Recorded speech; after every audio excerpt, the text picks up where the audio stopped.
নতুন করে বেশ ভালো মাছ দিয়ে জয়প্রকাশ কলোনির ভিতরে 2 নম্বর পুকুরটি আগামী 5ই অক্টোবর রবিবার খোলা হচ্ছে। এই পুকুরের টিকিট মূল্য ও এই পুকুরের সমস্ত নিয়মাবলী আজ তোমাদের সামনে তুলে ধরলাম। টেস্টিংয়েও কেমন কি মাছ খেয়েছিল সম্পূর্ণ ভিডিওটি দেখতে থাকুন, আশা করি সব কিছুই জানতে পারবেন।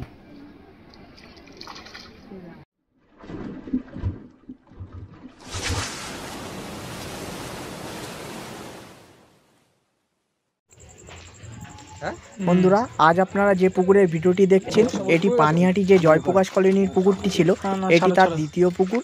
এই পুকুরটি আগামী 5ই অক্টোবর রবিবার পুকুরটি খোলা হচ্ছে। এই পুকুরে নতুন করে প্রায় 120 কিলো মতো রুই কাতলা মাছ দেওয়া হয়েছে এবং পুকুরে আগের মাছ সবই আছে। এই পুকুরে যে মাছ ছাড়া হয়েছিল তারই কিছুটা অংশ আজ তোমাদের সামনে তুলে ধরলাম। এই পুকুরের টিকিট মূল্য করা হয়েছে 600 টাকা করে। একটি করে হাত ছিপ ও 2 কাটা বড়শি আপনি ব্যবহার করতে পারবেন। পুকুরে কোনো রকম চার মশলা আপনি করতে পারবেন না। টোপ হিসাবে শুধুমাত্র পাউরুটি ও পিঁপড়ের ডিমের টোপ আপনি ফেলতে পারবেন। এই পুকুরে সিট সংখ্যা মোট 20 থেকে 25টার মতো হতে পারে। সিট সব বুকিংয়ের মাধ্যমে দেওয়া হবে। সিট বুকিংয়ের সময় অগ্রিম 300 টাকা দিয়ে আপনাকে সিট বুকিং করতে হবে ও বাকি টাকা সিটে বসার আগে আপনাকে মিটিয়ে দিতে হবে। এই পুকুরে একান্ত যদি মাছ না খায়, যে সমস্ত শিকারীরা উঠে যেতে চান সকাল 9টার ভেতরে উঠে যাবেন, আপনাদের সম্পূর্ণ টাকা ফেরত দিয়ে দেওয়া হবে। এই পুকুরে ছিপ ফেলার সময় সকাল 5:30 থেকে সন্ধ্যা 5:30 পর্যন্ত। পুকুরে মাছ বলতে রুই, কাতলা, মৃগেল, গ্লাস কাপ, আমেরিকান রুই, লালনটিকা, মনোপিয়া, পাঙাশ এই ধরনের মাছ আছে। তবে শিকারীদের উদ্দেশ্যে আগে একটা কথা বলে রাখি, এই পুকুরে প্রচুর ছোট পাঙাশ ট্যাংরার বাচ্চা এবং কেজি সাইজেরও কিছু পাঙাশ ট্যাংরা মাছ আছে। আমি গিয়েছিলাম ছিপ ফেলে দেখার জন্য কেমন কি মাছ খাচ্ছে। তো সেই দিন পাঙাশ ট্যাংরা মাছ বেশ ভালো খাচ্ছিল, সবটাই ছোট। বড় মাছও কিছু খেয়েছিল, তারও কিছুটা অংশ আমি তোমাদের সামনে তুলে ধরলাম। যে পাঙাশ ট্যাংরাগুলো খেয়েছিল তার ভিডিওটি আমি করিনি, তাও আপনাদেরকে জানিয়ে রাখি পুকুরে কিন্তু অনেক ছোট পাঙাশ ট্যাংরা আছে। যারা ছিপ ফেলতে যাবেন হয়তো পাঙাশ ট্যাংরা খাচ্ছে, সেই ক্ষেত্রে কোনো কথা বলতে পারবেন না। আপনারা জেনে বুঝে নিজ নিজ দায়িত্বে নিজ সিদ্ধান্তে সিট বুকিং করবেন। আর এই পুকুর পর্যন্ত যাবার যে রাস্তা তার কিছুটা ভিডিও আপনাদের সামনে তুলে ধরলাম, আপনারা ভিডিওটি দেখুন। এই যে দেখছেন এটি হচ্ছে সোদপুর যে স্টেশনের উপর দিয়ে ফ্লাইওভার ব্রিজ। এই ব্রিজটা ধরে সোজা যাবেন, একদম সামনে গিয়েই সামনেই পড়বে বিটি রোড। এই ব্রিজ থেকে নেমেই সামনে যে রোডটা আছে রোডটার নাম বিটি রোড। ওই রোড ধরে সোজা আপনারা পানিহাটির দিকে, অর্থাৎ যদি ব্রিজ থেকে নেমে আসেন আপনারা তাহলে বাঁদিকের রাস্তাটা ধরবেন, পুরো সোজা যাবেন। ওই রাস্তা ধরে কিছুটা গেলেই সামনে আপনারা জয়প্রকাশ কলোনির গেটটা পেয়ে যাবেন। রাস্তার ঠিক বাঁদিকেই জয়প্রকাশ কলোনির গেট আছে। আমি আপনাদেরকে গেটটাও দেখাচ্ছি। এই সামনে যেই গেটটা আছে রাস্তার বাঁদিকে, এটাই হলো জয়প্রকাশ কলোনির গেট। এই গেট দিয়ে ঢুকে একদম এই রাস্তা সোজা বরাবর গেলেই আপনারা পুকুরটি পেয়ে যাবেন। ঠিক রাস্তার পাশে এই পুকুরটি। তাও যদি আপনাদের আসতে কোনো অসুবিধা হয়, এই পুকুরের লোকেশান ডেসক্রিপশান বক্সে দেওয়া আছে, আপনারা লোকেশান ধরেও এই পুকুর পাড় পর্যন্ত আসতে পারবেন। তো বন্ধুরা, আপনাদের মধ্যে কেউ যদি এই পুকুরে সিট বুকিং করতে ইচ্ছুক থাকেন, স্ক্রিনে পুকুর মালিকের নাম্বার দেওয়া আছে, আপনারা সরাসরি ফোন করে পুকুর সম্বন্ধে ভালোভাবে খোঁজ খবর নিয়ে তারপর নিজ নিজ সিদ্ধান্তে নিজ দায়িত্বে সিট বুকিং করবেন। তো এই ভিডিওটির পরেই টেস্টিংয়ের কিছু ভিডিও আছে, আপনারা সম্পূর্ণ ভিডিওটি দেখুন। কেমন কি মাছ খেয়েছিল আশা করি সব কিছুই বুঝতে পারবেন। আমি বারবার বলছি পুকুরে কিন্তু ছোট পাঙাশ ট্যাংরা মাছ আছে। আপনারা যারাই আসবেন নিজ নিজ দায়িত্বে নিজ সিদ্ধান্তে সিট বুকিং করবেন। তো সকলে ভালো থাকবেন, সুস্থ থাকবেন। দেখা হবে নতুন কোনো একটা ভিডিওর মাধ্যমে কিংবা নতুন কোনো একটা পুকুর পাড়ে।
দেখছো বলো দিদি,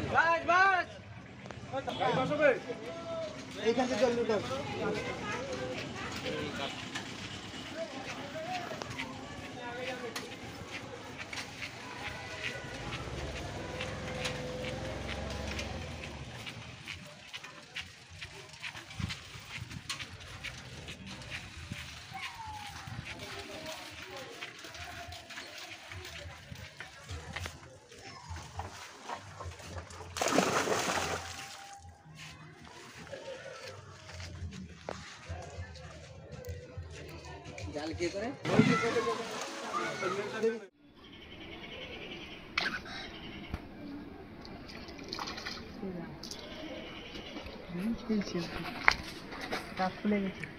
কি ছিল এটা? রুই?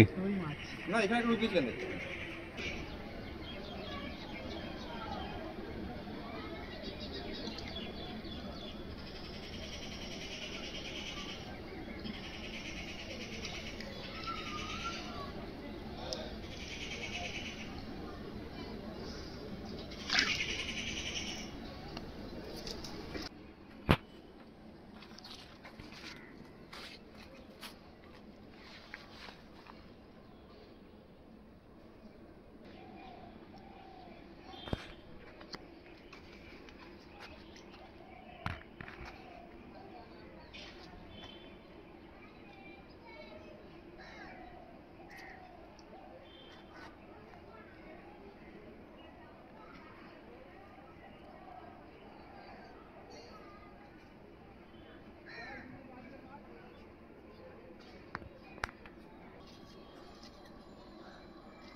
দেখে সাইজটা একটু।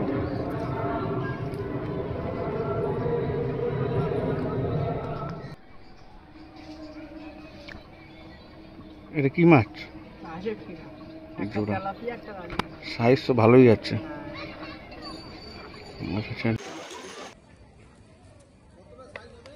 কেজির